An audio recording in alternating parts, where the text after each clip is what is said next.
Hey everybody, and welcome to the final episode of Elden Ring. Last time we finished crumbling Faramazula, fighting an alright boss, and then a pretty terrible one after that. I have to say, as cool as crumbling Faramazula is, the bosses are 0 out of 10, but that's enough negativity for now. This time, we find ourselves back in Leyndell after having received the Rune of Death, after having killed Malekith to get it. And now, the Erdtree is indeed burning down as we had hoped. However, the consequences of that, it unleashed a huge pile of ash over the entire capital city, and now this is what the place looks like. Man, they just really had to take away my favorite legacy dungeon in the game after all of this. They had to do me dirty one last time. There's a new ghost here. Our first ghost for a while, and I think the last ghost in the game. Let's see what he says. Behold, the Erdtree yet stands. Tall and unwavering, mindless of the scorch of the flame of ruin.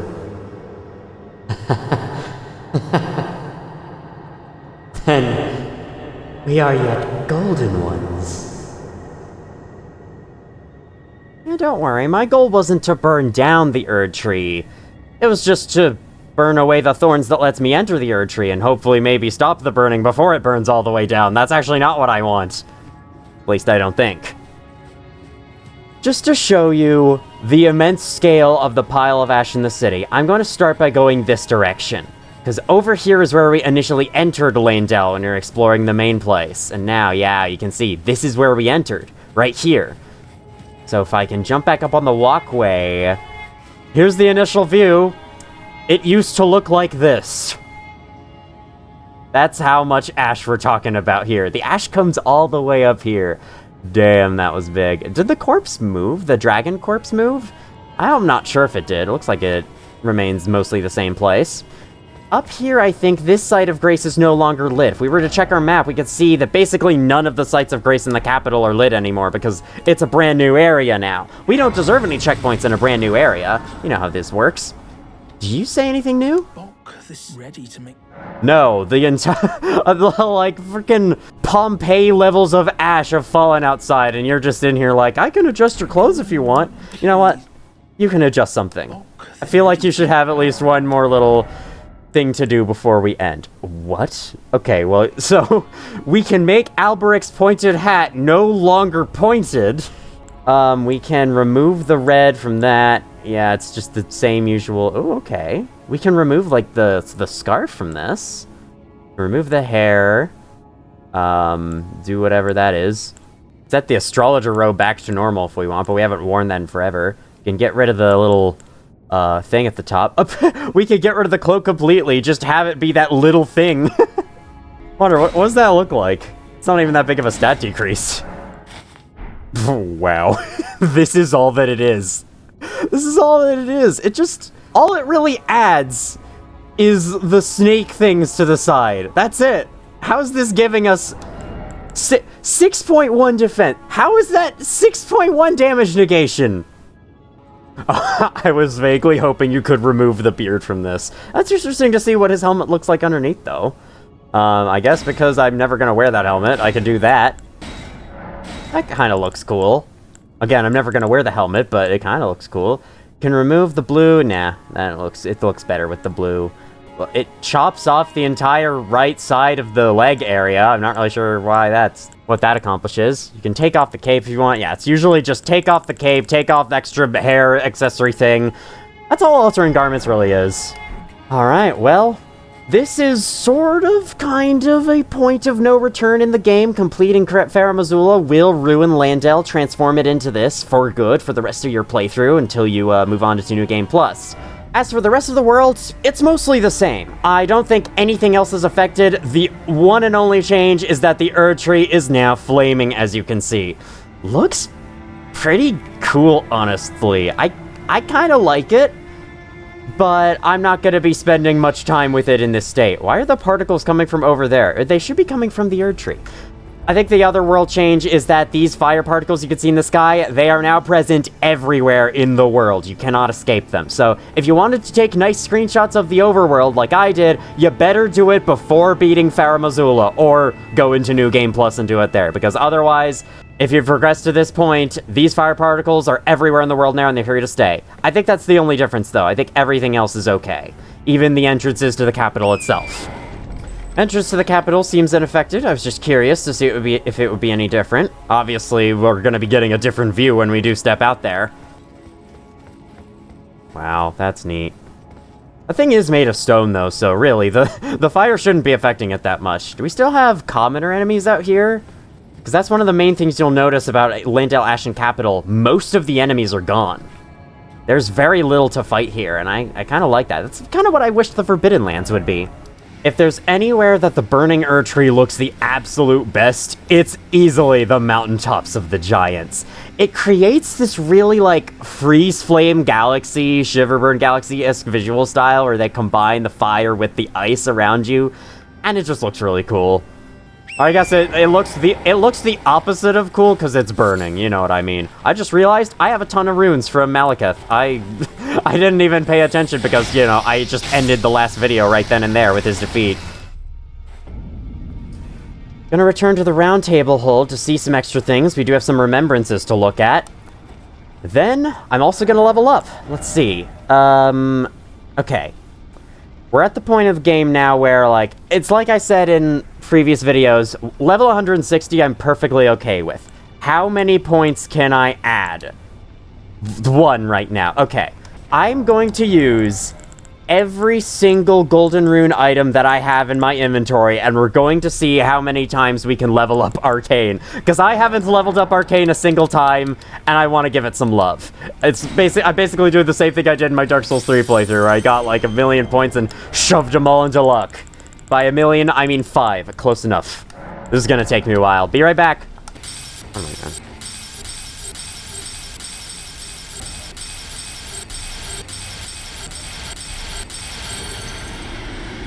The final count is... Hold on, let me read this out. 1,258,719 runes. How many points can that give me? Let's see, level up. 6. Okay. I think for the sake of keeping my level divisible by 5, which is something only I care about, I'm gonna add 5 points to Arcane, and we're gonna have 15 Arcane at the end. Is this gonna help me at all? No, because I'm not using any arcane weapons, but I feel like doing it. This is why you should never listen to me for any build-making advice in this game whatsoever. I will make the wrong choices all the time. There we go. Level 165. That's a nice number to end on. So, I think to start, there are some differences in the Roundtable Hold. For one thing, it's even more on fire now, and all the color is going away, which I think is a nice touch. I see. Nothing new with you. I thought you put your hood back on at this point, but I guess not. Let's try talking to Hugh. My controller wire is laying down on the ground. Hold on. Alright, now let's try talking to Hugh, now that I'm done with that. Who are you? Oh. I must be a blacksmith. Now, let's get smithing. Could you tell me what happened? Why is the round table burning? In ruins. Why does that girl weep for me? Oh. Have I forgotten something of dire importance? Like the fact that you wanted to smith a weapon that would slay a god, and I'm about to go do that? I see. So it wasn't just me this happened to. To think he'd forget who you were as well. I knew he'd burn himself out. Old Hugh. I think we could talk him into leaving the Roundtable Hold now. But maybe it's better that we don't. It's only proper that we respect his choice to stay. I'll remain with Hugh. He made me who I am today. I'd like to return the kindness. in whatever small way I can. So sadly, this is the end of this whole quest chain with Hugh. Please, become Elden Lord. Hugh was always saying that you were a lord to him. So slay her with the weapons he smithed. Slay the god Marika, who cursed us all. Don't mind if I do. Sadly, since we have burned the Erdtree now, this caused something to happen possibly related to the curse Marika put on Hugh, and now he's completely forgotten what he was doing. So he doesn't get to recognize that he's the one who smithed the weapons that are about to slay a god. It's a shame. What a weird, sad way to end the quest. Why do that to poor Hugh? At least they didn't kill him off. I guess it could have been much worse, but still. Gideon Ofnir is gone. And he has left nothing behind, and you know what this means now? We can finally break his table, I think! No, we can't. Never mind. God damn it. I was excited. I thought I remembered being able to break his table. You can break that one. That's good. I thought I remembered being able to break his table in my first playthrough, but I guess I was wrong. Darn. He put some spell on it to ensure that it would never break, even in his absence. Let's go see what remembrance of the Maduhickeys give us. Oh, never mind. Let's not do that because, okay, we can still... Great. I love doing services with a dead body. That's awesome. Remembrance of the Dragon Lord. We actually have two. I think we read the descriptions already. Dragon King's Crag Blade. Piercing gravelstone sword containing primeval lightning. A portion of the Dragon Lord's power gained from a remembrance. This weapon commands great power of the paltry, mortal dragons of today. Thunderclad form, Red Thunderclad. There's so many skills in this game. Like, there's an unreal number of skills in this game. I hope to have shown every skill on screen at least once sometimes, but I may have missed some. Transforms caster into the Dragon Lord to spew golden breath from above. It can be cast while jumping. These are the dying wails of a Dragon Lord who once dwelled eternally beyond time. I think I'd rather have the weapon, just because it's cooler. Remembrance of Malekith the Black Blade. Oh wait, I didn't read the description of this one. Was a shadow-bound beast given to his Empyrean. Marika's sole need of her shadow was a vessel to lock away destined death. Even then she betrayed him. So Malekith was like, from what I understand, is Marika's brother, and he's Marika's shadow, and he was used to guard the Rune of Death in order to keep it away from the Golden Order, because the Golden Order doesn't involve death. I don't know of much more than that. Apparently there's some really tragic story with him, but in other news, Malekith's Black Blade. Not the Black Blade, Malekith's Black Blade that the Black Blade wields. Alright.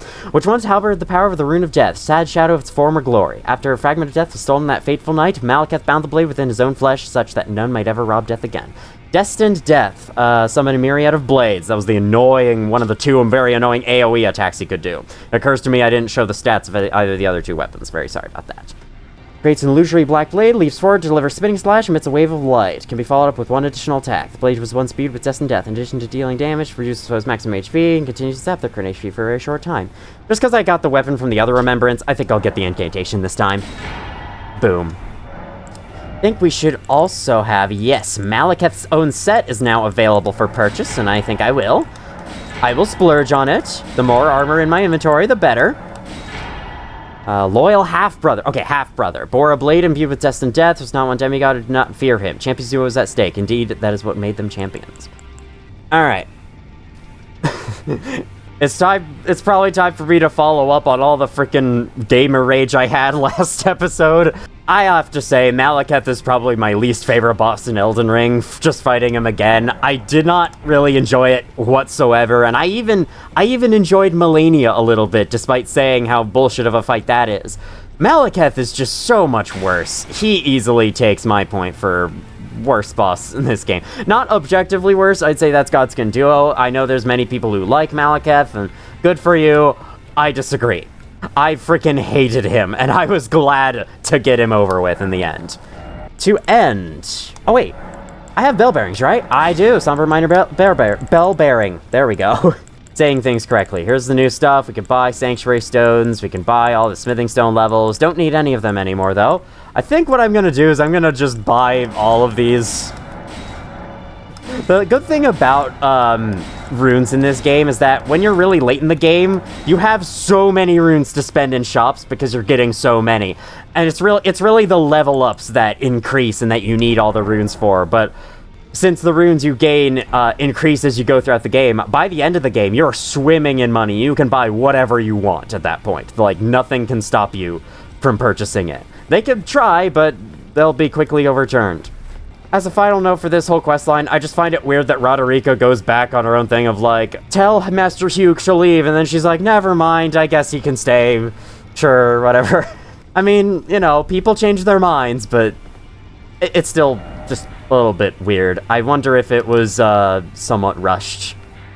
Alright, so now that we're getting really close to the endings of this game, I thought I would come back down here to where the Frenzied Flame lies and show what happens if you choose to let it burn yourself, or whatever they're gonna say. Just because there is a little something you can get out of it, and I do have the means of undoing it, so I'll just briefly go in, scorch myself, and then undo it real quick, just to show what it is like. So, as Hyetta says, if you follow her quest and get her all the way down here, The door ahead, it will surely open. you must divest thyself of your weapons and your clothes.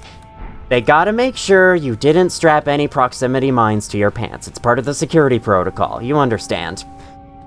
With nothing equipped, except for your punching attack that I can't do. Oh, it is worth noting, actually. The punching attack, your fists, have kick as their skill. I had no idea that your unarmed fists had a skill, but they do, and it's the kick. Unfortunately, I still can't do it, but yeah.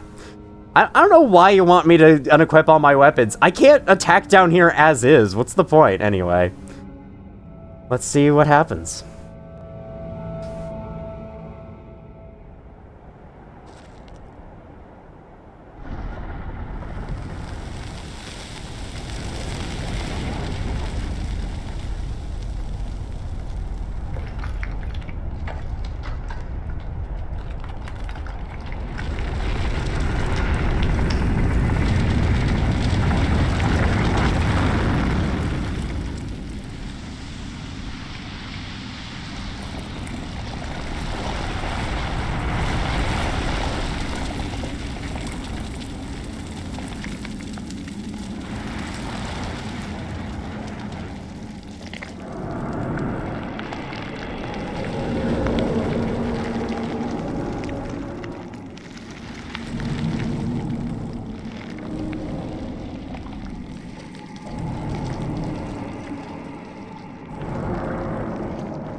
Well, that was fun. Oh, hey, look. My eyes are different. And I didn't even go back to turn on the eye alterations thing again. They're just different now. Alright, so owie flesh burn, and now I am frenzied or something like that. Once you have done this, all of the endings in the game, no matter if you've unlocked them, are inaccessible and are replaced with the ending that you get if you scorch yourself with this. That is to essentially burn down the entire Erdtree and the lands between and incinerate all that divides and distinguishes and all that. I think in addition to this, you should have something new to say. The flame of chaos has nestled within you. Could you please rest your hand upon me? Burn me with the flame to make me your maiden. I'm sure this is all culturally normal stuff in the world. It just sounds strange to us, the normal human beings living in the real world.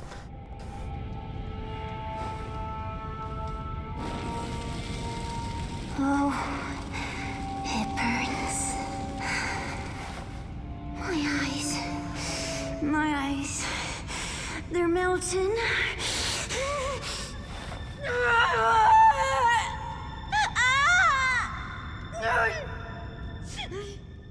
That is what you wanted, right?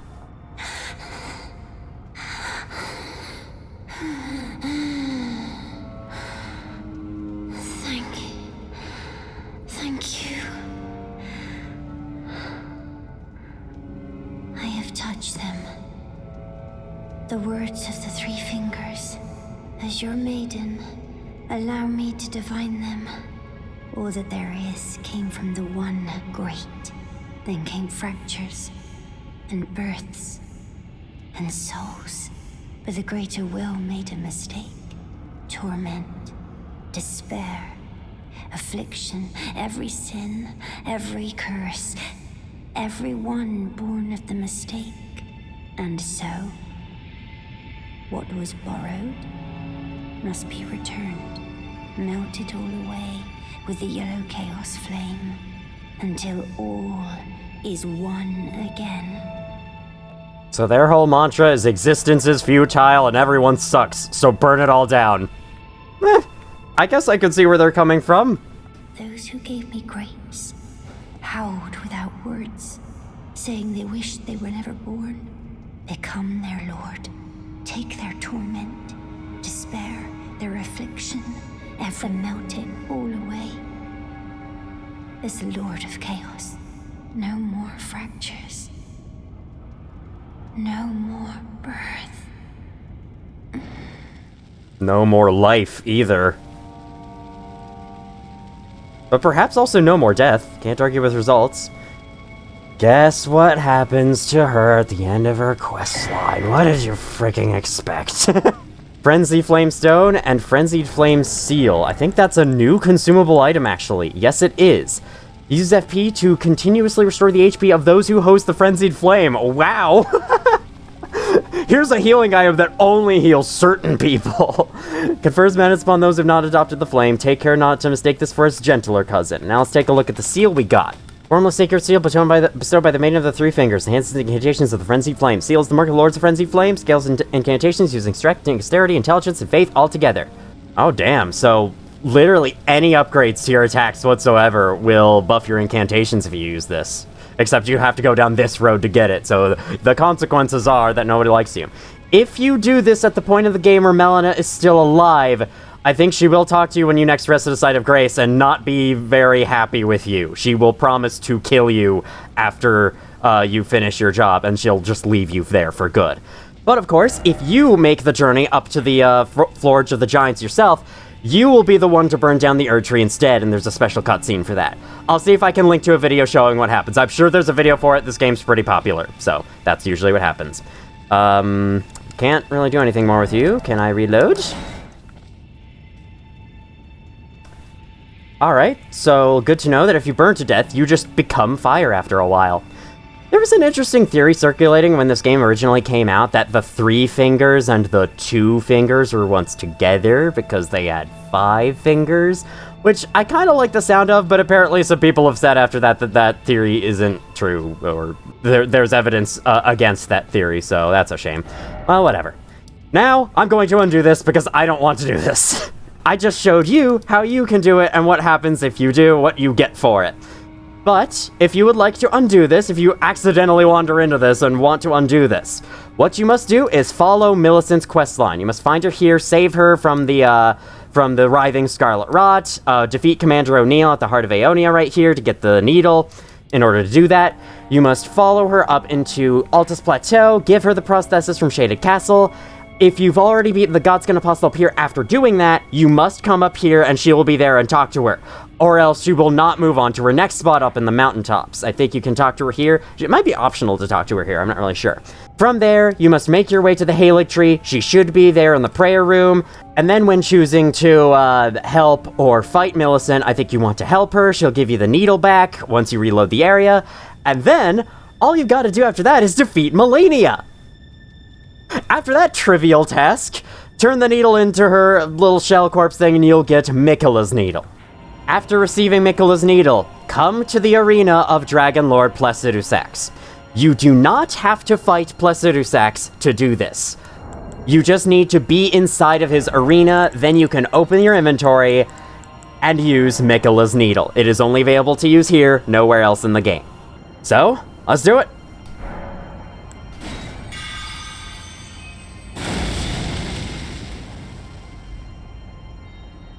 I see that it has returned us back to the blood orange eyes. The bloody eyes from joining Dude's thing. I guess I'll have to go turn the eye alterations off. The scorches on your flesh will remain, however, I think you can just go to the mirror in the Roundtable Hold and then they'll go away. Well, I can at least turn my eyes back to normal. Don't know about the other thing. Alter body. Burn marks on. Okay, now it's an option, so you can choose to leave them on or not. You know? I think I want to leave them on. I changed my mind and decided to leave the burn marks on. I think they make a good representation of all the crap we've endured to get this far in this journey. Now for a new outfit. I'm kind of liking the Tree Sentinel set. My only reservation is that it might be too heavy for what I want to use. Yeah, it looks like if I equip too much stuff, things are gonna get heavy and it's not gonna be nice. Yeah, this is putting us into heavy load, but maybe I could put on a talisman. Alright, any one of these will get us there. I'll go with the toughest one because we may as well. Great Jar's Arsenal. Now let's finally explore this place. We're exploring it at nighttime, that's pretty neat. So there's a little bit of stuff to see here, not very much, and it's all pretty far apart. So I might mix in some speed ups, some like time lapses of me running through this place because we might be here for a bit, but not too long, hopefully. First of all, down here, this is an entrance to the sewers, the subterranean shunning grounds, and now it's finally open. I'm not sure who opened it, trying to hide down there from the ash, I guess, but someone did. There's a tarnished golden sunflower in here. I don't think we were able to enter this building before, am I wrong? I don't know, it's kind of hard to recognize things when the whole place has fallen apart. Such a shame, man. This was a really cool legacy dungeon, and now it's all destroyed. I hate that, but I also like it. It makes sense. It's a really important location in the game. And, you know, it's the consequences of your actions and all that. Of your main story actions, though. You can't choose not to do this if you don't want to beat the game. Falling down through this newly opened entrance grants you the Crimson Amber Medallion +2. It's been sitting up here on this wooden beam right above the entrance to the place the whole time, just out of reach. That's pretty funny game design. I don't think I'm going to need the Rotten Winged Sword insignia anymore, but yep, there we go. We've completed the entire Amber Medallion set. We have every single one. All 3 upgrades of each one. That's cool. I don't know what I would replace this with. I don't need physical defense. Maybe... yeah, sure, this. Shard of Alexander. Let's use that. Alright, we can see that the main entrance is now clogged up, and this is the new entrance. The drop down from the ceiling is now the new entrance into Subterranean Shunning Grounds. All the Sites of Grace down here are still in place, and I don't think there's anything else different about this. Did that guy have horns before? I'm not sure. I don't think he did, but I'm just looking out for any differences, you know. Any differences in the land other than the capital above, but which I don't think there are any. So let's go back up. While I'm on the way back over, let me tell you about something I completely forgot about until very recently. By very recently, I mean today. The Moon Veil. I remember planning on trying this against Malenia. I'll be honest, I completely forgot it was in the game. I did not remember its existence whatsoever. I think this could have been good against Malekith. I really should have remembered it because, yeah, Malekith may not have been as much suffering if I just thought to do it. While we're on the subject of Malekith, though, it is worth noting that if you haven't given him all 9 Deathroot from throughout the rest of the world, his dialogue will be different for the fight. I think he'll just say, like, "You there, Tardish, trying to steal the Rune of Death, you will not do it." It's very generic because he doesn't recognize you. If you have given him all the Deathroot, he does recognize you, and he sounds very betrayed, and it's almost kind of sad. But then the actual fight happens, and then I feel less bad about it, so. This room's still here. Well, that's nice. So we can see the plants have survived, at least. Over this edge, we can see the moat that was once there is now all filled in with ash. That place is actually explorable, and in fact, there's an item down there. I think the only way to get down there, though, is to actually take a different entrance through there. If you have lit up the Site of Grace on the Divine Bridge, I think that's the only way down there. I'm not sure of any other way down there. Yeah, oh my god, we have to run all the way back there, because the doors here are blocked, and jumping down there will kill us. but the normal doors you would have taken to get there are blocked by the ash, so maybe I'm wrong, maybe there is another way down there, but yeah, we'll be going over there eventually. Hello there. A rune arc sitting over here, right up from the little valley that contains the entrance to subterranean shunning grounds. Around here somewhere. I want to say, it's been kind of inconsistent whether I've seen him or not, but there is someone you can meet out here, at least I'm pretty sure. This is one area of the game where I really wish Torrent was allowed. It's nothing but a bunch of flat open space with no enemies and nothing to do or see, really. And I just wish they allowed Torrent for this, but yeah, they don't. It's really, really weird that they don't. Because it's just really time-consuming, and let's just say there's some poorly designed things about it that I'll get into in a bit. I don't want to be too negative, though, because honestly, I think with Malekith dead, that's the last annoying boss of the game, in my opinion. I've enjoyed every single fight from this point onwards. It's just that fight that I absolutely despise, and thankfully, we're done with it now. If we go down this way, we can see... oh, actually, we can go over there. I don't remember that. Well, that's interesting. The plants are still... Yeah, the plants have survived the most. Everyone else is dead or gone. And the plants are still here, though. The Miranda blossoms and whatnot. I think over in this secluded corner... Yes, you can find Goldmask, who has somehow returned to Leyndell and has completed his task or whatever. He has a mending rune for you. The mending rune of perfect order. Rune discovered by the noble Goldmask, used to restore the fractured Elden Ring when brandished by the Elden Lord. A rune of transcendental ideology, which will attempt to perfect the Golden Order. The current imperfection of the Golden Order or instability of ideology can be blamed upon the fickleness of the gods no better than men. That is the fly in the ointment. So using this mending rune, if you choose to become Elden Lord, you can use this to basically instill a better version of the Golden Order, one that hopes to avoid conflicts. Or so I understand. At least that's what the wiki says. Apparently there's a quote from Goldmask you can find elsewhere. Actually, I have an idea of how you can find it, and I'm going to get on that process right now. For some reason, if you want to get the rest of what Goldmask can give you here, that is, his armor set, or his, quote, armor set, you have to reload the area and come all the way back. Why would you do it this way? I have no idea. Worn rags that just barely cover the body. Lord Goldmask felt no draw to the vain excesses of clothing. What use is finery to one who seeks greater brilliance? I was joking earlier in the playthrough how we have to follow his example, and in order to see what he sees, we need to take off our clothes, and apparently that's actually what he thinks. Oh, it's beautiful. I could think of no finer attire myself. Alright, now I can really be... Hold on. Now I can really be Goldmask. That's the wrong button. There we go. I see all of the secrets now. The Erdtree's on fire. Not sure if you knew that. Ah, okay. I was looking for someone. Whatever happened to Corrin? And it turns out he's still up here because I offered him the Tonic of Forgetfulness earlier in the game. If you do that, he remains up here at this point. If you have not offered him that, he'll actually be in the Ashen capital and have something different to say. I think right here he'll just go... Where did you go? I'm right here. Please, show me. Your finger, your rhythms and calculus. Let me document the motions. Master, where did you go?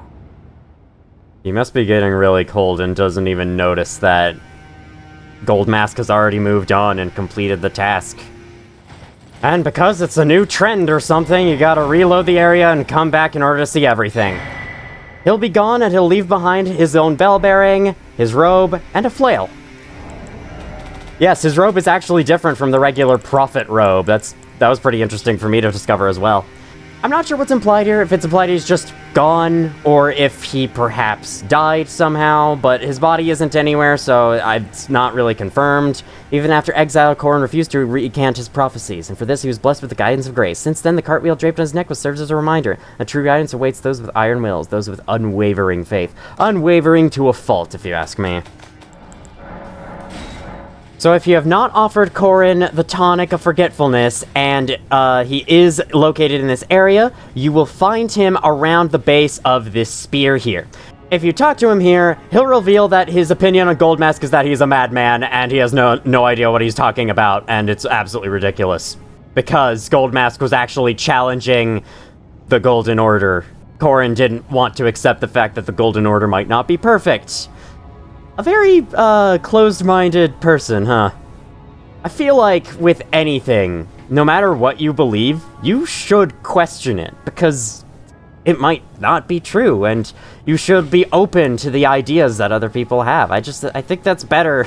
I think it would be better for society in general if everyone thought that way. So, yeah, Corin, that's an interesting opinion to have. And no, you can't convince him of otherwise. He's just there, and then if you reload the area, he'll be gone and leave the items behind as usual. I was actually planning to show that off, because I'm not sure if that's a dialogue thing. I'm not sure if that's a line of dialogue many people saw, but nah. Turns out, if you offer him the tonic, he's up there instead. I guess maybe he did drink it? I'm not really sure. Do we have the tonic still? Yeah, we do, so we didn't give it to him. He just, for some reason, decided to stay up there. I guess he saw our action of attempting to give it to him as like, oh, maybe I am in over my head, and he got way absorbed into that he didn't notice Goldmask leaving. That's my theory. Alright, we got more of this place to explore yet, so let's continue doing that. I think for starters, we want to climb back up the dragon body. Oh man, look at this place. Oh man. This used to be a whole little section of the city with its own enemies, and now it's just a bunch of ruined buildings. Okay, we don't climb up the wings, but we do climb up here. Yeah, okay, the wing is going underneath the ash, that's what's confusing me. At least I think it is. Now, sorry about this video being kind of just popping around to a bunch of different locations, but if you want to do everything in this finale sequence, that's kind of how it is. Crumbling Faramazula was basically our final area, and now that it's done, we have a couple of extra things to see before we truly get on to the end of this thing. But yes, I do not count this as a legacy dungeon. It is merely just the final stretch of gameplay to me. The original version is a legacy dungeon, though. By the way, almost forgot to mention it. About that giant spear there. You remember that we have the legendary armament bolt of Grandsax at the end of it? If you progress to this point in the game and you haven't picked it up yet, it's gone now. So you've missed your chance and you need to wait until the next playthrough. Over here is a freeze. And then, also, a Valiant Gargoyle with an item down there. I think that's just another Ancient Dragon Smithing Stone. We'll make our way down there regardless. I don't think there's anything else over here. I just wanted to show off what this is, and maybe kill the Gargoyle, though he will be of nothing of note. I wonder if any of these item corpses that are here and are afloat above the ash still have their items on them if you never picked them up in the first run. Alright, I think this will be best as an opening attack. I equipped the Twin Blade with the intent of using it on the first enemy I see, and then I switch back to this thing before I know it. I love this thing too much. What can I say? Wow, this guy's really oblivious. There we go. Now you've noticed. You didn't feel the magic aura at the back of your neck? You didn't feel the breath down your neck that my projectiles gave you? Easy peasy. Probably because I'm as high level as I am. Alright, that appears to be it. Yeah, there's an item, what was once an item corpse, that probably would still have an item if I hadn't gotten it yet. Let's see what this is, though. Somber Ancient Dragon Smithing Stone.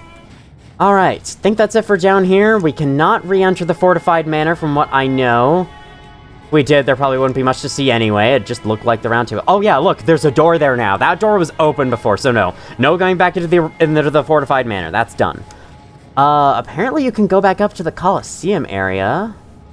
I'll do that real quick just to see if there's anything new there, but there might not be. These guys are the only enemies aside from the Miranda Blossom and that Valiant Gargoyle. And one other thing. Alright, they're not the only enemies. New Commoner's... That's actually the first time I've gotten that. That's funny. There's still a lot of items that I just don't have because they're random drops and it never dropped for me. But good thing about these games is that most of the items in the game are fixed drops, so you're guaranteed to get them as long as you look in the right places. So you never really have to farm for anything in this game, and I like that. Looks like there's nothing up here. It's just... Oh, there's commoners up here. The commoners from before. I think I remember those guys were there before. I don't even know if the Grave Warden duelists are here. You could probably enter it for more PvP battles if you really want to, but I don't really want to, so... Hi, Mountaintops. Alright, now it's time for the big optional secret thing about Leyndell Ashen Capital. To do that, we must head back to, really, the Forbidden Lands is the closest grace? I guess so.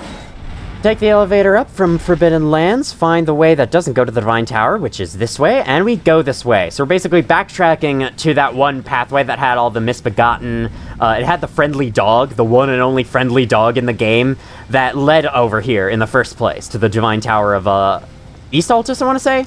We can see you're still around, Golden Leyndell Knight on a horse. Let's see how easily we can take him down now with our fully equipped Twin Blade and everything else. Weep! Holy fuck. Oh my god. Oh damn, okay. Not too long ago, I was actually, like, pretty scared fighting them because they are strong at the point in the game you fight them inside Leyndell, but not anymore. Mountaintops of the Giants has made us so much stronger. I don't know if I've said it yet up until this point, because I've kind of forgotten what I've said in any of the previous videos, but I think one of the things Elden Ring does best, aside from world exploration, is progression. The path we took from the very start, where we were, you know, some wretch waking up in the chapel with nothing but a club, and then slowly growing in power all the way to this point. It's one of my favorite things about adventure games, and I think Elden Ring does it so well, just by being such a longer game, and having all this stuff to get, and so, because that's so much longer, you can upgrade yourself way more than you could in, say, Dark Souls 3. So, of course, you can upgrade yourself in Dark Souls 3, and Dark Souls 3 also has great progression, but yeah, I really love how the progression turned out for this series. You know, my health bar is not quite as big as I remember it being. Let's fix that. Boom. Maybe I should have leveled Vigor instead of Arcane to get 55 Vigor to please the Vigor gods. You know what? I'll think about it. I'll think about switching that over, because Arcane is doing nothing for me, so yeah, I might consider switching that over with Renala. Anyway, what we have to see down here is an ulcerated tree spirit. Alright, so I'm just gonna go ahead and spoil it for you. There isn't just one of them, there's actually 3 of them out in this field. Which is quite ridiculous, but I'm telling you this just because I really want to talk about... I've been bringing up the YouTuber John Wolf and his playthrough of Elden Ring a lot throughout this series, and I bring it up here because it is so funny how this turned out.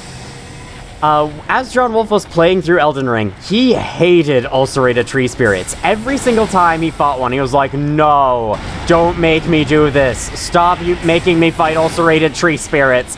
All the time. Every time he saw one, it was just a painful experience for him. And what does the game do?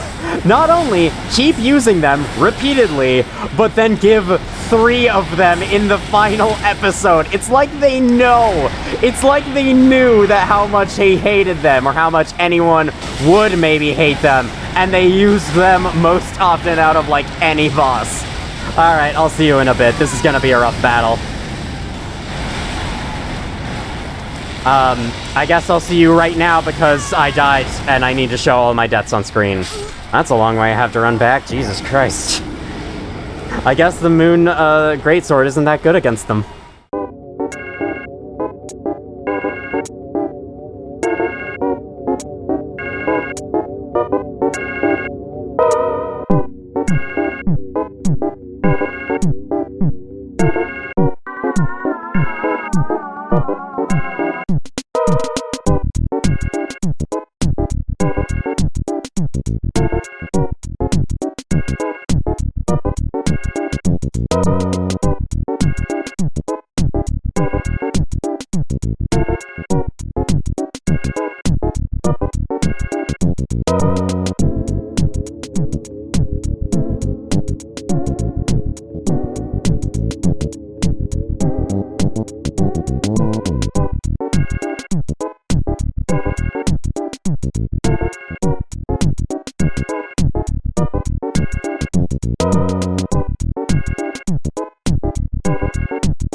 That's that. You can, of course, choose to sneak past them if you want, and just come over here and get this item, because this is the only thing to get down here, and you don't have to kill them at all to get it. but it just feels nice to erase ulcerated tree spirits from the land. Erdtree's favor +2. Oh, finally, I got the Legendary Talismans achievement. I've collected every single Legendary Talisman. If you do this, if you collect every Legendary Talisman and you don't get the achievement, that's apparently a bug, and it can be fixed by dropping all of the talismans and picking them back up on the ground. Be sure to select the leave option and not discard. I don't want you deleting the talismans now. And that should be every single item to collect in the game. I have them all now. You know what? Let's bring Erdtree's favor +2 into the final battle with us. I'll probably switch off this armor set in exchange for something a little bit lighter so that I can indeed, not be heavy rolling. How about this? How about the knight set? I've never worn this before, I don't think. And I think this would be the perfect time to do it. It's not any of the starting sets, but it is like, it's what the characters in the tutorial windows wear. The default, quote-unquote, characters in the tutorial windows wear. As like an example of a basic armor set in this game, and I don't think I've worn it before. I don't think. It's been a long playthrough, so forgive me if I've forgotten, but here we go. Just for you all, I'm taking the points I put into Arcane out, and I'm putting them in Vigor instead. We will now have an extra 110 health for the final battles. Well, that's with the Great Rune on, though, so that we're gonna have less than that by default, but I just think, my default health bar isn't quite as long as I was expecting it to be at this point, so I think I'll give Vigor the extra boost. And hey, apparently, I don't have enough Vigor according to the pros of this game, so there we go. With that, I've collected every single Legendary Talisman. We know this, I got the achievement, but I also looked at the list of all Legendary Armaments, and I do have all of those as well. I will go through them real quick. They are, Darkmoon Greatsword is one of them, Golden Order Greatsword is another one of them, Sword of Night and Flame is one of them, the Grafted Blade Greatsword is another one, the Ruins Greatsword is also another one, the Eclipse Shotel is one, the Devourer's Scepter is another one, and the Bolt of Grandsax is another one. Ah yes, and the Mariah's Executioner's Sword. There's 9 of them. And I think that is all of them. So if you've collected every single one of these weapons, you will get the All Legendary Armaments achievement. Then there's an achievement for every single legendary spell, and these are as follows: Stars of Ruin, Flame of the Fell God, Grail's Roar, Elden Stars, Ranni's Dark Moon, Founding Rain of Stars is actually another one, I should have looked at that before, and Comet Azure. Collect all of these, and you'll get the achievement for all legendary spells. It's spells because it's made of both sorceries and incantations. With that all finally covered, that is all of the optional content that you can do in Elden Ring. Officially gone over in some form or fashion. Minus the DLC, which has yet to release as of the time I'm recording this video. But aside from that, that is everything optional to do in the base game of Elden Ring. All that's left is to head up the stairs back to the Erdtree. Let's do it. I've already said this quite recently, but I will repeat it. If you've watched this far, or you're watching this video at all, thank you. Thank you so much. This has been a long frickin' playthrough to the point that I don't even remember recording the early videos anymore. I hope it was enjoyable. Please let me know what you think of the playthrough, whether you watched it all or you just watched a couple of videos. Please let me know, because I want to know how entertaining this was, because I know that for some people, playthroughs might just be a little too long sometimes, and I don't think I'm ever going to do a playthrough this long again for a long time. This is easily my biggest one. I just wanted to see if I could do it, and I've proven to myself that I can. I love this little balcony. So adorable. I hope, if nothing else, that this playthrough taught you something new about Elden Ring. That's what I seek to do the most with these playthroughs, to teach people new stuff about games that they may have put hundreds of hours into and have never known. Especially of games like this that have so many little secrets that I'm sure we're still going to be learning tons of new stuff about this game in the future. We're still learning so many things about the first Dark Souls, though that is mainly because the first Dark Souls has a lot of unclear mechanics that do work in interesting ways, and this one I think was a little more understood right off the bat. Oh my god, this Steak of America has her freaking hair chopped off. Someone gave her a haircut. But yes, there's tons of stuff to learn about Elden Ring and like how it was made and all the little details that they put in, and I hope to help in teaching people new stuff about this game. Alright, with that said, Here's the former Godfrey arena. Hello, sir. I believe we've met before. Loads of times, in fact. I knew you'd come to stand before the Elden Ring, to become Elden Lord. What a sad state of affairs. I commend your spirit, but alas, none shall take the throne. Queen Marika has high hopes for us, that we continue to struggle unto eternity.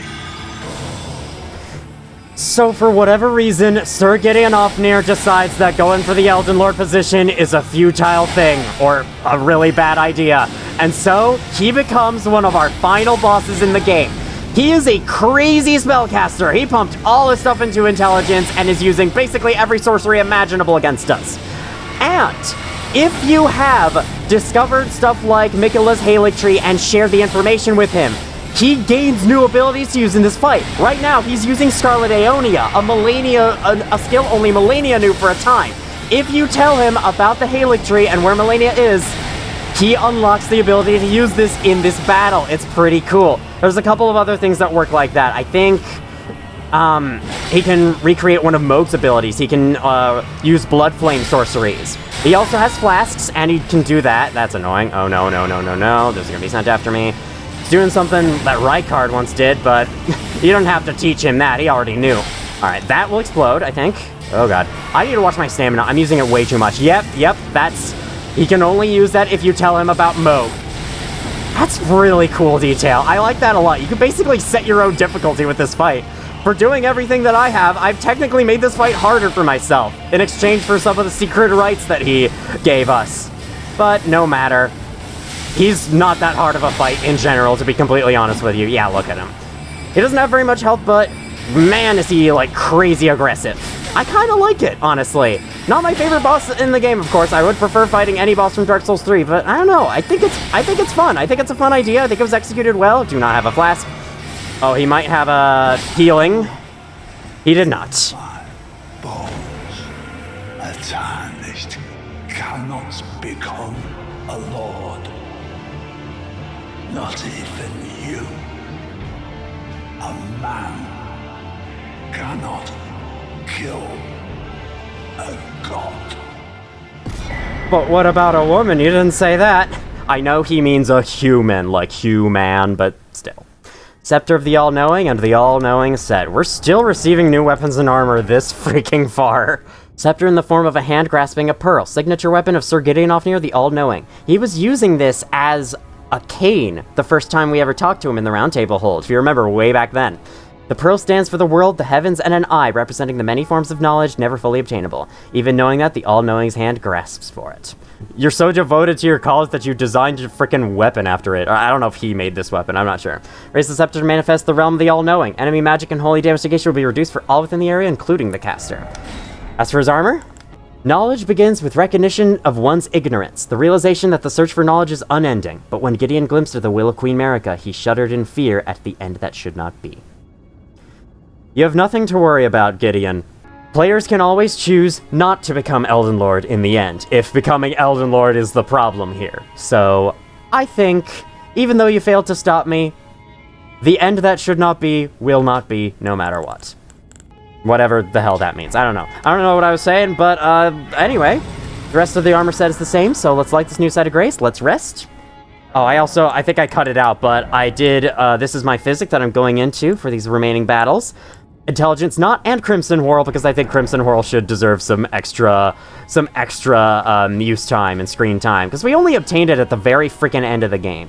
And Intelligence not is Intelligence not. Raises my freaking damage for a little while. That's good. I'm not sure if magic damage crystals here would actually be better or not. Okay, nothing over here. We already got that. That's that.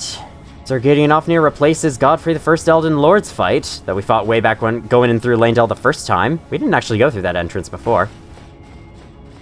Oh, there's another ghost. I forgot.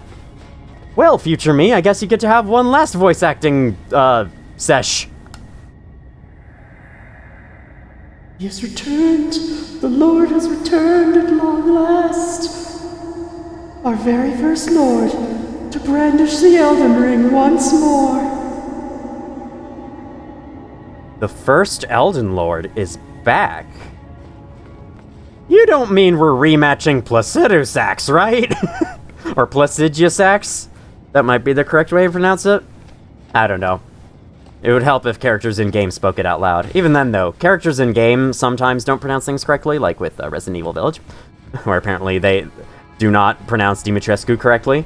But still, it's something to go off of, better than just hoping you're correct and then awaiting the million trolls on the internet to come in and flame you for not being entirely correct. There's the consecrated snowfield over there. We now finally know what that is. Another site of grace up here, man. What's the point of the one in Gideon's room, then? Or what was once formerly Godfrey the First Elden Lord's room? Are these books? Or are these stone tablets? I'm not really sure. No Black Knife Assassin this time, and yet another item to get us to finish off. I think I remember what this one is. It is indeed an incantation, Erdtree Heal. I want to say this is what Melina uses if you summon her for the Morgott battle. Heals a vast amount of HP for the caster nearby allies. The Erdtree once flourished with abundance, yet it was only for a fleeting moment. Such is the course of all life. Alright, well, with my well over 2,000 HP, thanks to the Radahn's Great Rune plus 55 Vigor, it is time to do what we wanted to do all that time ago. The impenetrable thorns are cleared. Let's enter the Erdtree by force. This is a separate summoning pool. I guess they swapped out the map for a new one. I believe, just outside the entrance, yes. You can summon Nefeli Lu. Don't remember her? Yeah, me neither. Alright, no, I'm kidding. If her questline ends in a success and she is now the ruler of Limgrave, you can summon her here. If, however, you are still scorched with the Frenzied Flame, you'll actually be able to summon Shabriri instead. And by the way, I forgot to show it, but now that we've progressed this far in the game, where Shabriri once was, you can now pick up Yura's armor set that he was wearing. I would go back to it, but nah. I think, let's pass through this fog and finish this freaking game!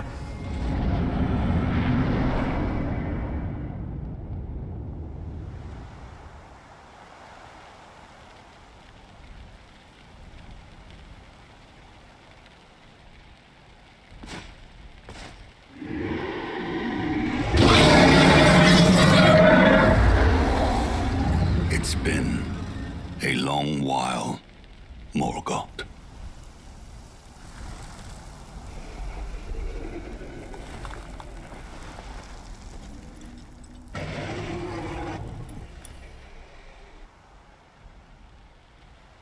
Long and hard didst thou fight, tarnished warrior, spurned by the grace of gold.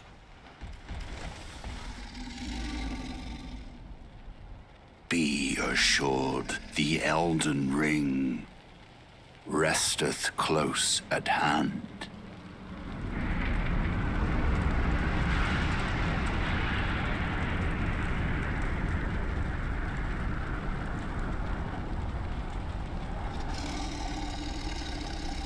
Alas, I am returned.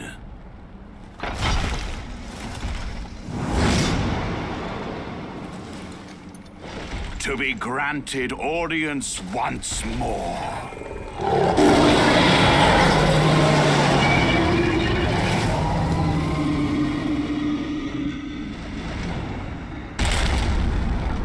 Upon my name as Godfrey, the first Elden Lord. So we must have battled a spoiler alert earlier in the game. Godfrey, First Elden Lord, is back and in his real body this time. I shall now explain the abilities of his lion stand. It doesn't do anything, it's just there for show. Alright.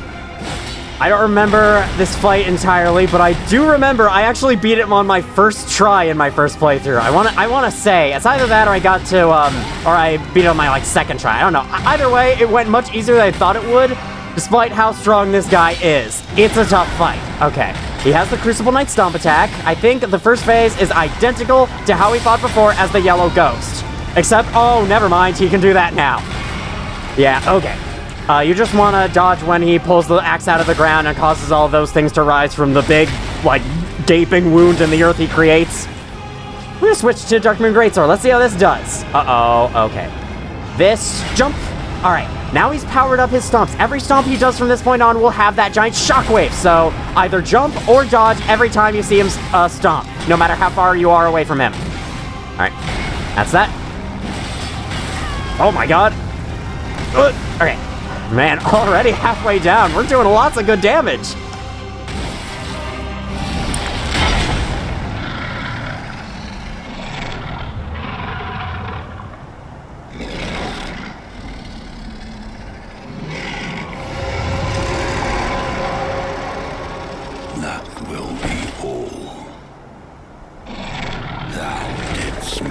Service. Siraj.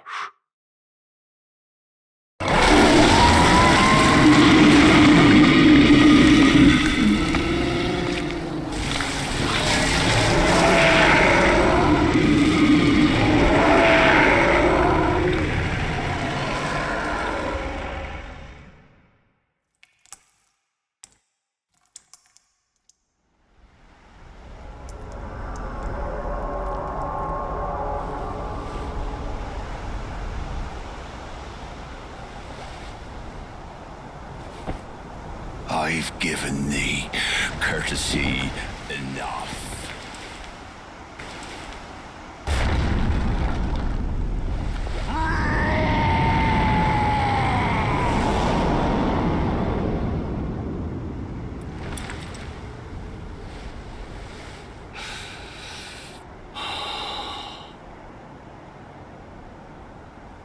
Now I fight as Horalu.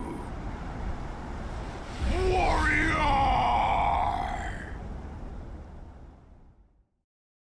Okay, I lied. His stance does have an ability to be able to murder it in a bloody rage and transform into a different person. Horalu has only ever been mentioned, I believe, in the opening of the game. He was the chieftain of the Badlands. Apparently, he and Godfrey are the same person. I think I'm dead. Yeah, he becomes a pro WWE wrestler now. Oh no. Okay. I'm dead now. Holy shit. Look at that move, though. Didn't get as lucky did you really have to tear out my lungs? Didn't get as lucky to be in first try this time, but I'm sure we got this. Discovering this makes Nefeli's position as Lord of Limgrave make all the more sense. Godfrey was the first of the Golden Lineage. And, as you can tell by them having the same last name, Nefeli is a descendant of Godfrey, meaning she is also of the Golden Lineage. Well, they have the same last name in his alter ego. Alright. This race is honestly pretty easy, pretty straightforward. Maybe not. Maybe not. Maybe not. I kind of wish the, big gaping wound in the ground attack didn't come out of nowhere after he dug the axe in the first time, but I guess you can learn to start expecting it. Right after I called the phase easy, there I go, dying. Never mind. What do I know? Damn. Jump attacks are a bad idea there. Crap, I didn't think you would do that. That's crazy. Crazy little jab.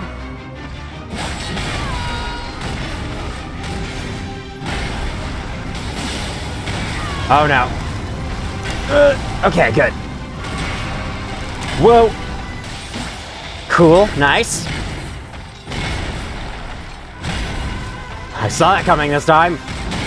He's got long combos too, sadly.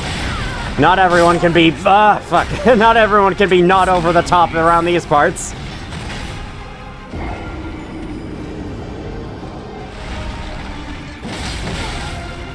I think I should stop just going for jump attacks on him. That may have worked for Melania. It's not gonna work for this guy at all.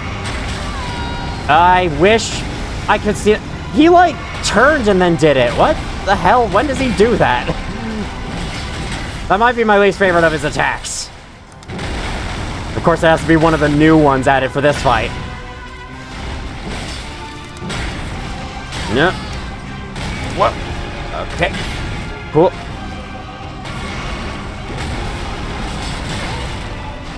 You could jump over his stomps. Okay. So while he's charging that up, you can stagger him out of it. I just didn't think to do so. I was too scared to. It shouldn't matter if I can push him into phase 2 from here, and I can. Awesome. Okay.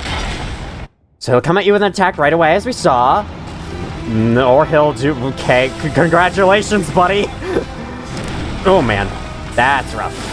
Does he follow that up? He might if you're close. All right, now he's going to hit the ground, and then gotta run away.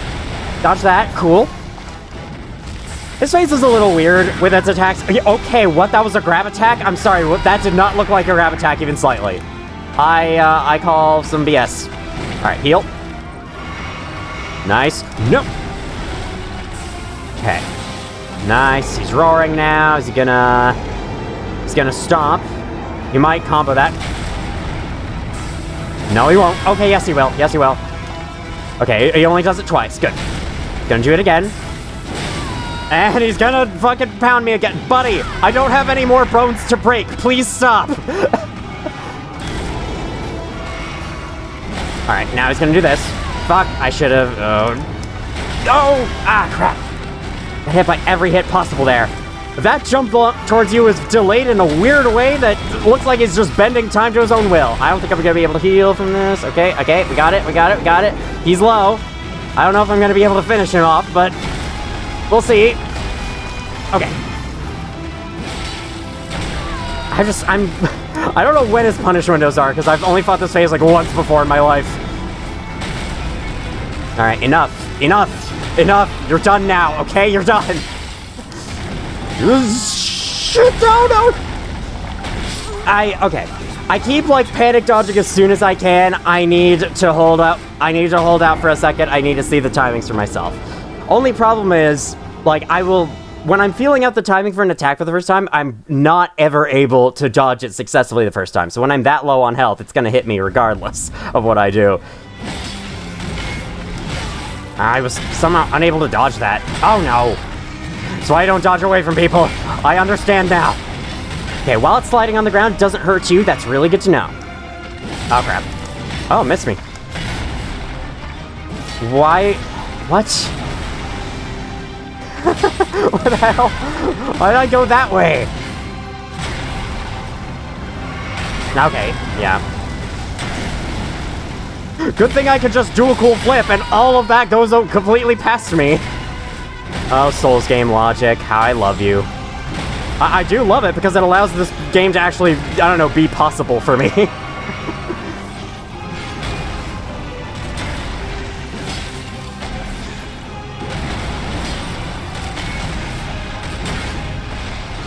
Oh no. Nah, that's hitting. I tried.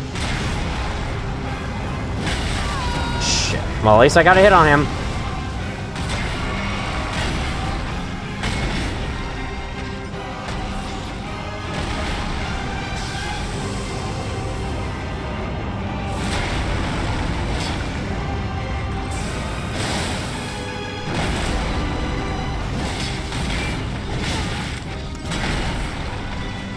No! Stop dodging away from him. He's about to do that, me. You're such an idiot, me. You know that? Okay. Phase 2. Let's go. Okay, now we're much closer to him. Okay, the roar knocks you back. That's what I thought. No, he's doing this. He's doing the keep away attack. Get away from me! I don't want you near me. I wish I could dodge it back. What? Okay, sure, I'm just dead immediately.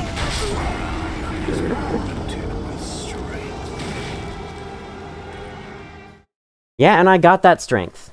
I nearly fucking killed you that one time, but you're not bringing that up, are you? Nice. I stabbed him right in the fucking mouth. God.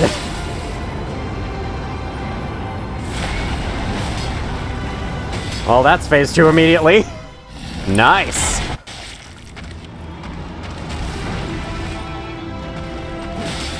That sucked. That sucks. That really sucks. Oh, that doesn't suck. Suckage no longer in place.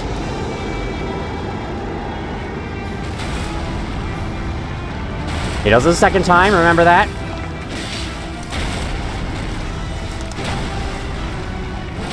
Awesome.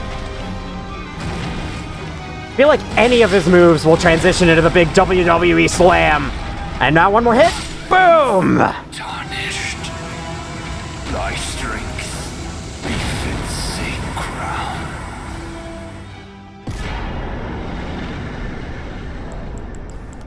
Let me find the bow. Here it is. Fun boss, honestly. I think the phase 2 has some weird attacks. And there's some telegraphs in the first phase that aren't my deal, but good fight. I have to say, that is definitely on my list of bosses that I like. After fighting it again, it's good.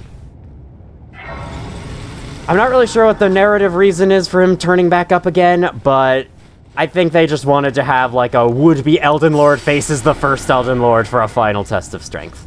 I think that's pretty cool.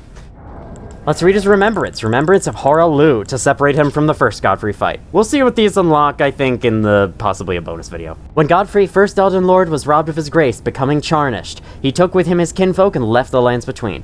After the long march of the tarnished came to an end, Godfrey divested himself of kingship, becoming a simple warrior once more, which was Horalu. The long march of the tarnished, huh? Maybe that was like, that had to do with the chieftain of the Badlands or whatever, since Horalu was the chieftain of the Badlands. Not quite sure what that means, but neat. Okay, honestly, I should have switched my physic. I never even drank my physic. I should have switched it back to a healing one, because I felt like I was using a lot of flasks there. That certainly could have gone better, but oh well. Now. Impenetrable thorns refuse all. None may enter the Erdtree, even still. Nope. They're out of the way. They've actually burned just enough to let us through. I guess we would have had to take some damage to get through otherwise. Who put this in here? Was that you, Godfrey?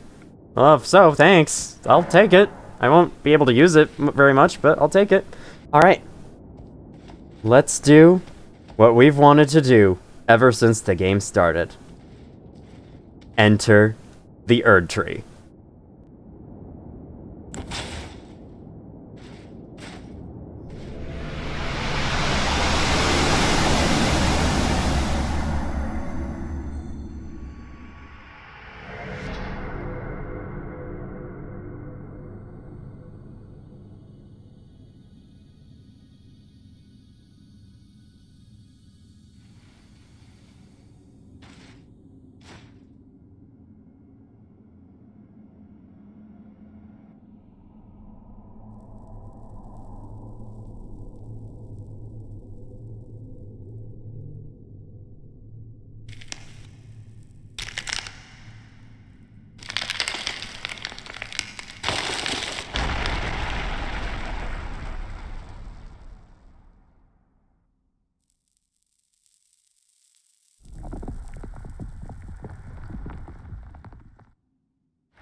This is it! Radagon of the Golden Order! You know, Radagon, when your alter ego asked Master Hugh to smith a weapon that would slay a god, not sure this is what she had in mind. You can see the Elden Ring is within them.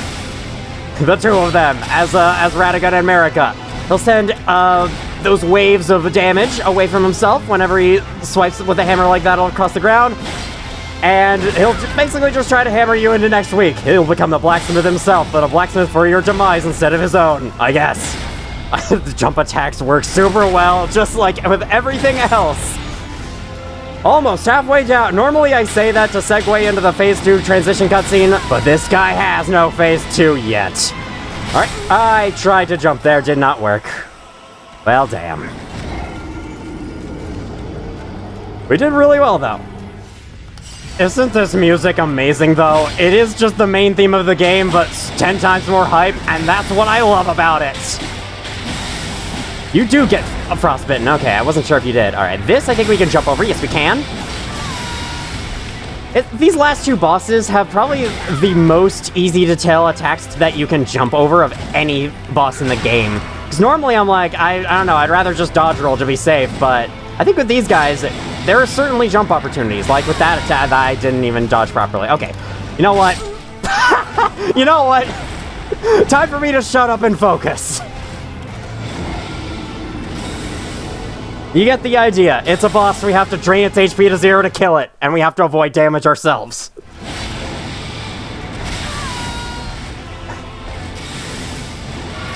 I'll get this down someday. You can send those after me really fast. Oh crap! Whoa, my god! I wish I was aimed towards him. That would have been really cool if I was. Grab attack, grab attack.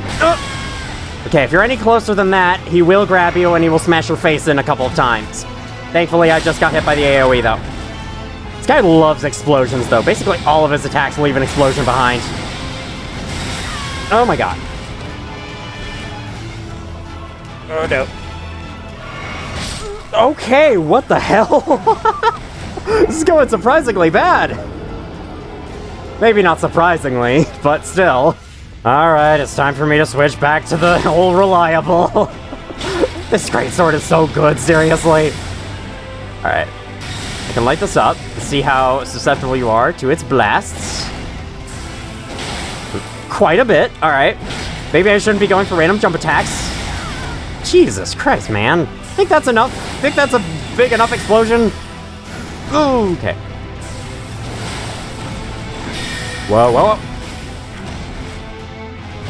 Alright, best to dodge roll that. I think it's actually easier to get a follow-up attack in after that. Oh, no! Seriously, I jumped! I guess the hitbox still lingered. Now he's teleporting a tiny bit closer to me. That was not very effective, buddy. What were you trying to do there? Not sure. I mistimed that, because I was expecting him to throw it as quick as the other ones. Oh, no. Okay, fucking hell. What the hell? I have never struggled this much with this guy before. What? Even? Nice. That's how it's done. Maybe I shouldn't have gone for that many attacks. Alright. I'm just gonna try not jumping attacking for a while. Jump attacking for a while. Jumping attacking. Alright.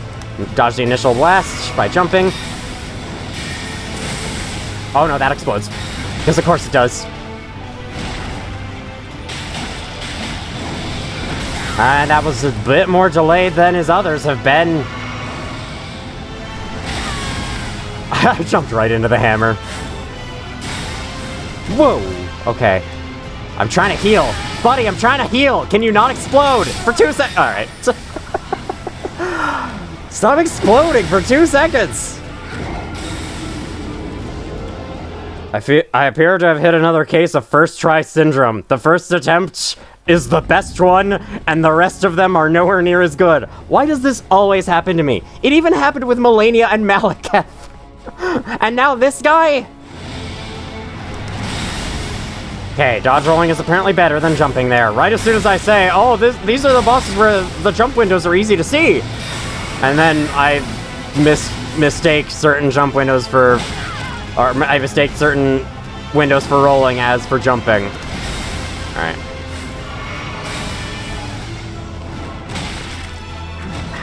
Why did my attack just stop existing after that?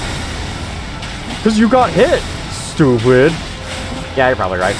Okay, watch out for that. You can teleport in your face. The teleport does deal damage. Because of course it does. Everything does. Ow! I tried to heal for just 1 second, man. Alright. I'll try Greatsword again with a little bit more knowledge on his attacks.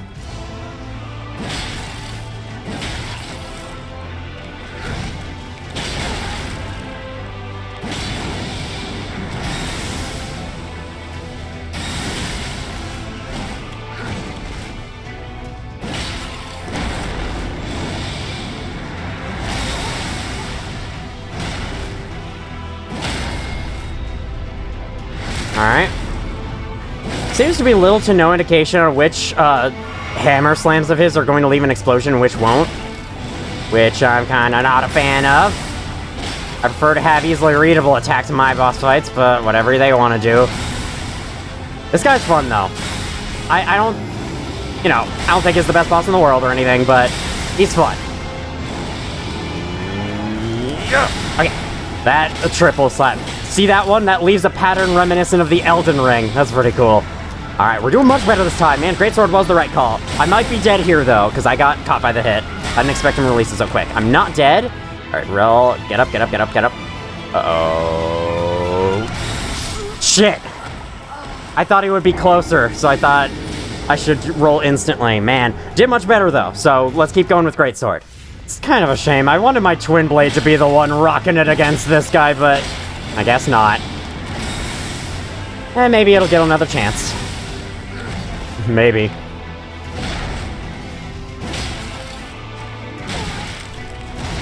Whoa, hey, what the hell is that swing? Can you not swing like a freaking weirdo? Please swing like a normal person. I know you're not a normal person, but still. I'd appreciate it if you could follow human logic. It's only fair to me, a human. Yeah, that really just doesn't hit if I... It only hits if I jump. I don't really get that. Okay, heal now. Oh my god. You and your heal cancels. What is that? That's some bullshit. It's not bullshit. I dodged it. It literally can't be bullshit if I avoided it. Alright, I'm gonna get away from that and heal. You know, I think I should put a healing crystal turret in my physic. I'm just... I feel like that boost of health could really, really help. Nope. Okay. That should be fine. It was not fine. Narrator voice. It was not fine.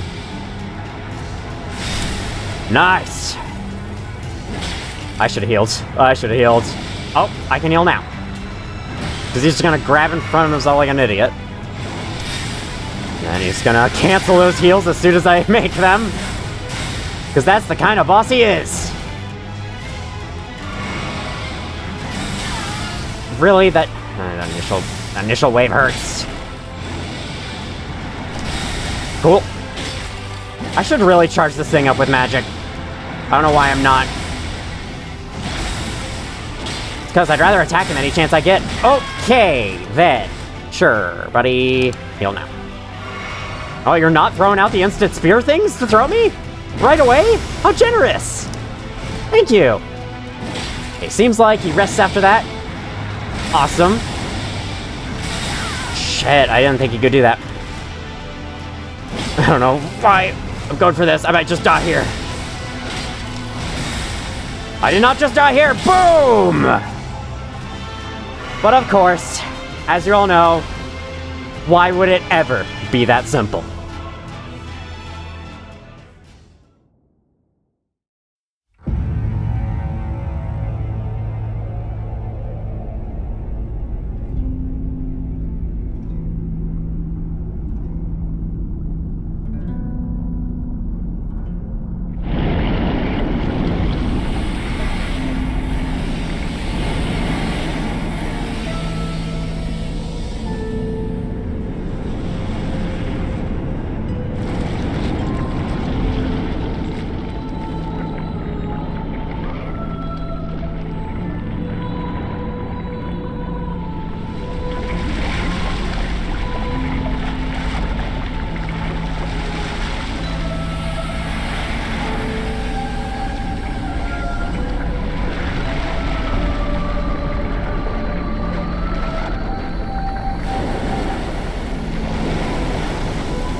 Why, hello there, Greater Will. The Greater Will has sent one of its vassals, the Elden Beast, to take care of us, to pay for our crimes. The Elden Beast begins with a breath attack, hide behind it. Get some free hits on it, and then swim away and do a bunch of other stuff. This is Phase 2 of Radagon, and it is our honest-to-God, truthfully, for real this time, final boss. I want to acknowledge one of the coolest details about this fight right away. That sword he's wielding, or it's wielding, isn't any old sword. I cannot see what's going on, but I'm sure I'm doing good. It is Radagon transformed into a sword. You can see Radagon's torso nearby the handle where the hilt is. Okay, he's sending a bunch of projectiles. Best to run away, and yep, just keep running, and you should be good. Watch out what it's doing, though. It's having a cloud of smoke that explodes. That's kind of like what Astel does. Then that's a wave, a bunch of crap sent our way that I can't remember how to dodge, so, that's probably not gonna go very well. Are you seeing this already? I don't think he can hit us with it when I'm this close. Let me switch to something faster. I think this will do much better. Alright, swimming away. We are just way too low on flasks for this to be viable. I'm gonna drink this for right now. Uh-oh. Okay, he's going up in the sky. Whenever this happens, rings will appear around you. What you want to do, go the opposite direction from him. And then, run, jump over the rings. There's going to be an explosion here in a few seconds. Yes, there we go. Once the ring hits the center, it explodes. The beast will then reappear on the opposite end of where it was flying up in the sky, which is why I recommend you do that. Hide behind the legs here. This thing's got a ton of health, and it loves swimming away from you. So that you can, if you're playing melee like I am, you can barely get any hits on it. Oh, no, not this. Not when I'm this close. No. How could you? Okay. Almost. That's our last flask. I'm gonna try using some magic in order to balance the fact that it keeps running away from me.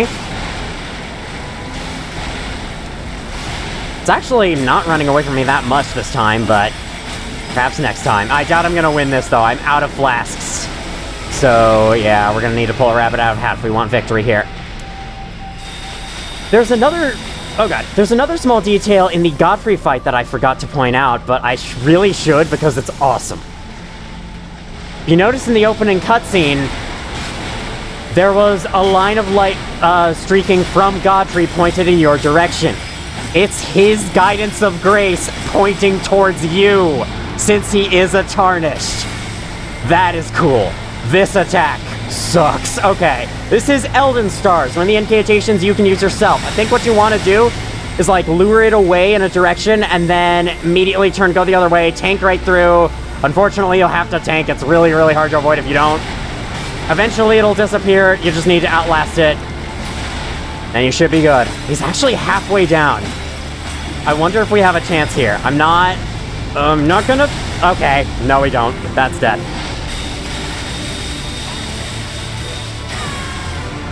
Cool grab attack, though. Yes, you must defeat Radagon over again.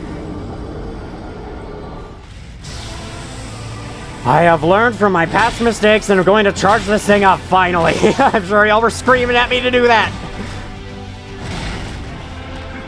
Bad. Thank you for not exploding.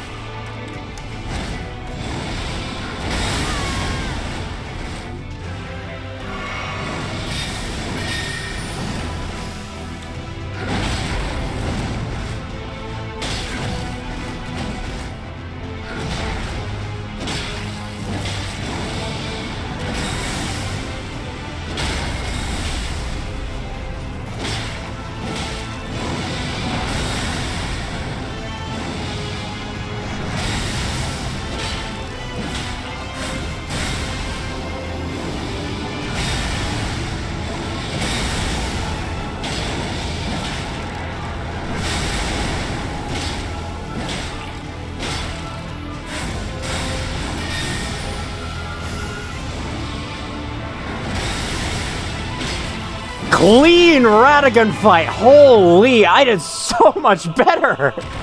I don't even know how. I think I just got lucky. 9 flasks. This is our best chance we have. Alright, skip right to it. I should really try charging up the thing against this guy. I think as he starts his breath attack, I will. He always does that first.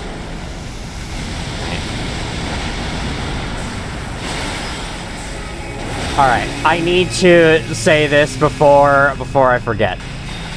I absolutely adore this boss fight in terms of aesthetics. It is awesome. I love the backdrop, I love the design of the creature, I love the music. I love that liquid glass sound effect that plays whenever you hit it. It's just so satisfying. Okay. I also think most of its attacks are pretty reasonable, like that I just failed to dodge. It does have the problem, though, of being a giant boss, so you can't really see what it's doing. Okay, good. Okay, off it goes. Good thing it moving doesn't count. This arena is not limitless, and you can hit walls, and most likely will hit walls. Okay, we're gonna start going the other direction. There's a souped-up version of this attack that it can do later on in the fight. I hope to see that one, because the patterns it leaves on the ground is pretty freaking cool. Gonna pick up my souls here, just to get rid of them. It's a pointless decoration for the battle. Where are you going now? Oh, shit. Okay, oh, I forgot about that attack. They're all the way over there, damn. Alright, gotta make my way over. You do not get Torrent for this battle, even though it really feels like you should. It's kinda weird in that way, I will admit. Again, there are lots of places in this post-Torrent late game stage where I feel like you should be able to use Torrent. This is one of them. Just wouldn't it be awesome to fight this thing on horseback as a final battle? That would be so neat. Oh, no. Okay, avoided that. This is doing well, I like this. I like the numbers I'm seeing. I think I will let my Twin Blade get the final blow, though, just because. It's been with us all this time. I think it deserves it. Oh, critical hit. Yes. Okay. Awesome. I'm gonna charge this thing up again.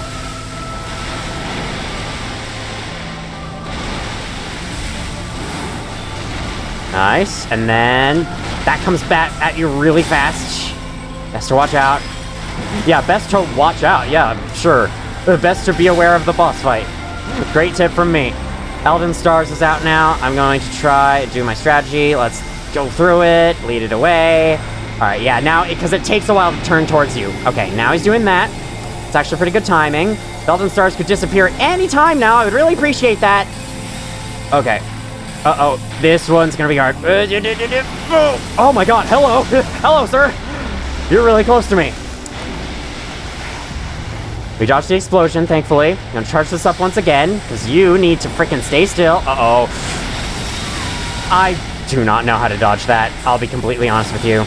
Drink now, before he has a chance of doing anything. Oh, well, that was close. There's a huge, like, wind-up explosion attack that he can do. We'll see if he does that before the end. There's a lot of attacks this guy can do. I don't think I'm gonna be able to show all of them, because, some of them are pretty rare. Okay.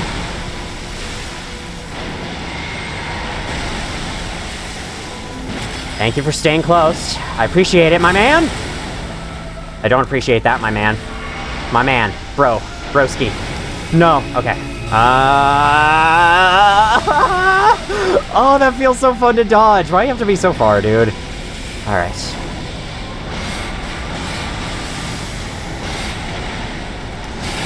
Come on now. Got projectiles with your name on it. I highly recommend using something ranged if you have that capability. This guy really loves running away from you.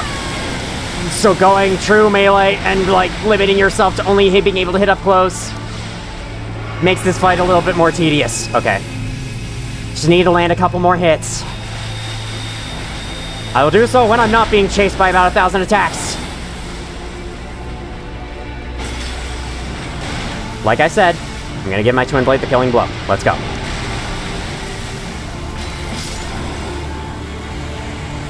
That's the game!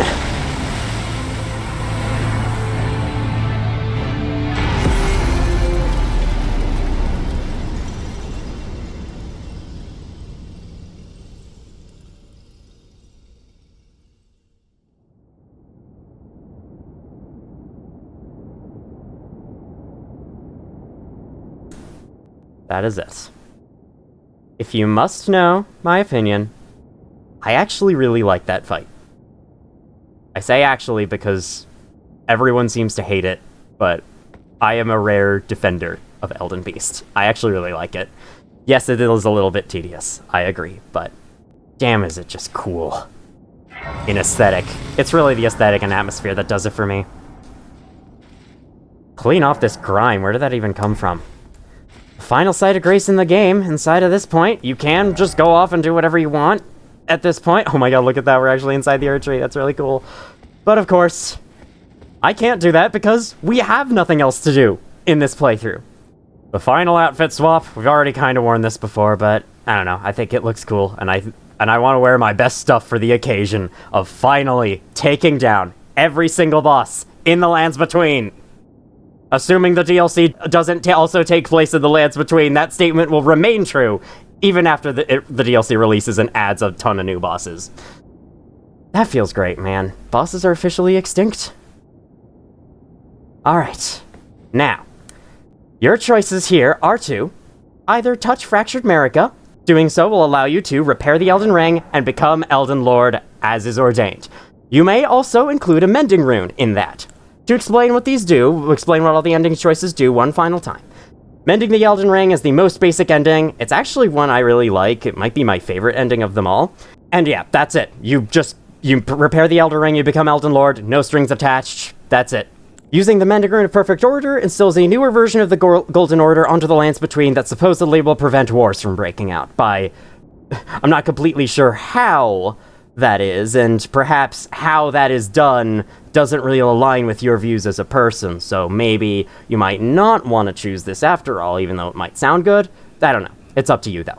Mending Rune of the Death Prince will reintroduce death to the world. Creatures can die under the new Lands Between that you are ruling over, as Elden Lord.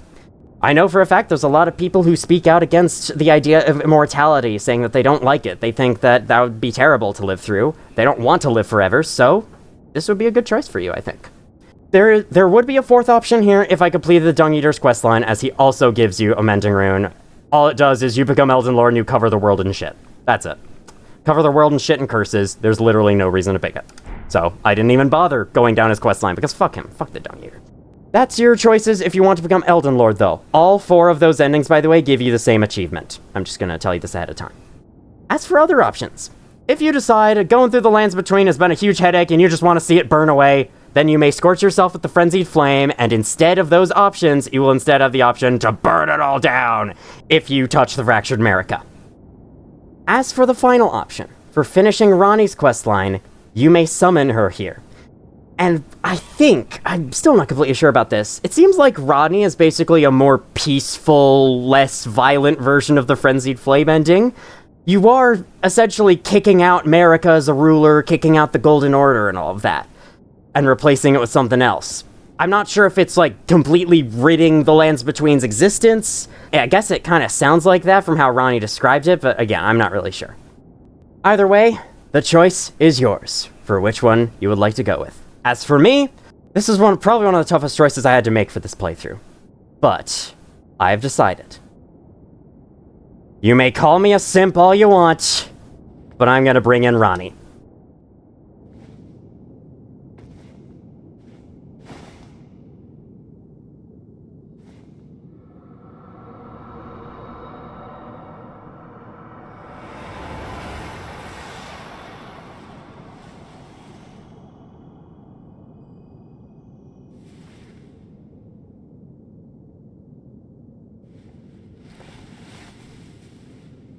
The battle is over, I see.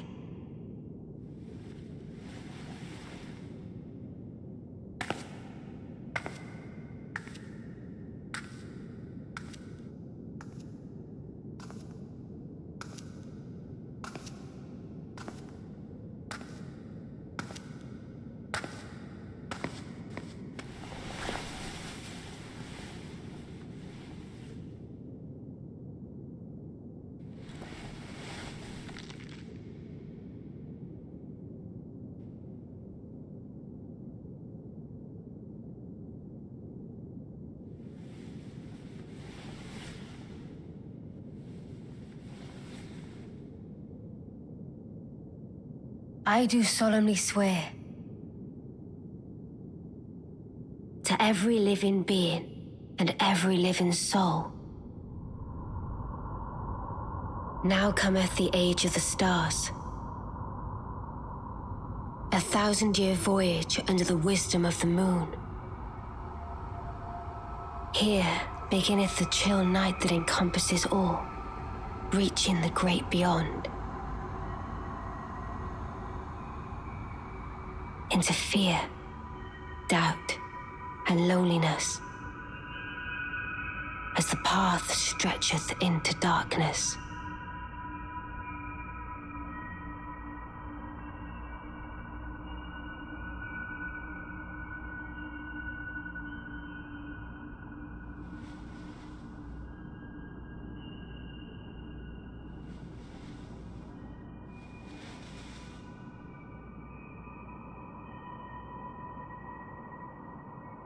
Let us go together.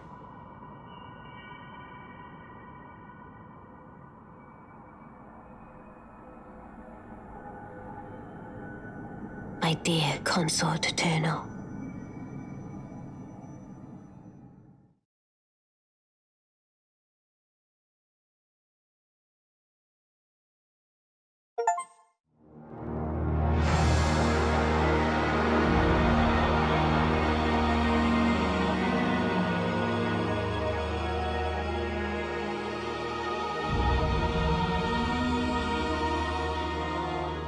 And that is Elden Ring.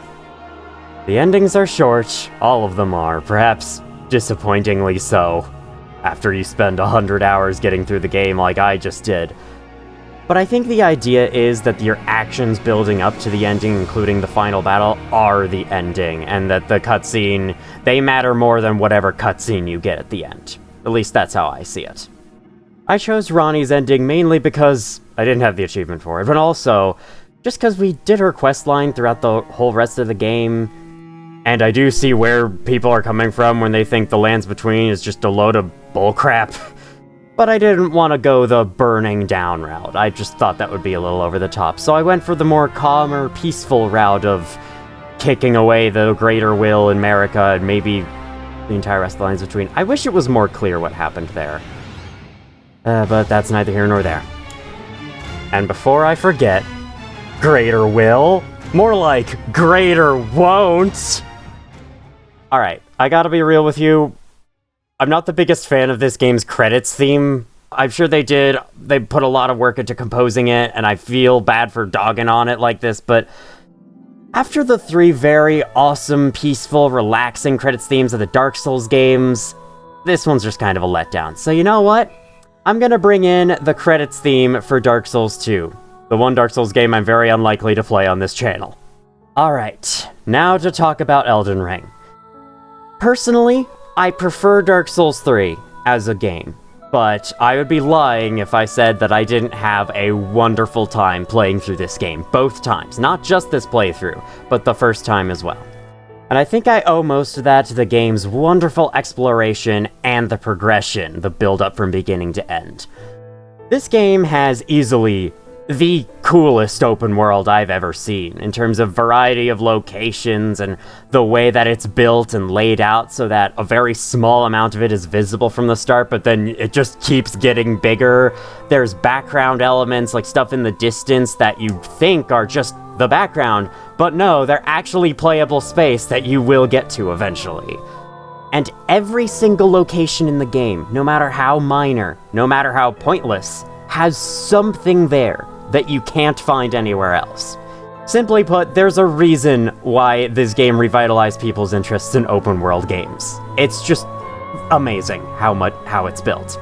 Admittedly, I haven't played too many other open world games myself. The only one I've played to completion is Breath of the Wild, which is why I keep comparing it to it, but it's possible there's some other open world game out there like Skyrim. I only played a little bit of Skyrim, I only played a little bit of Fallout New Vegas, never got too far in either of those games. So I don't know if maybe they do the same thing, some of the same things.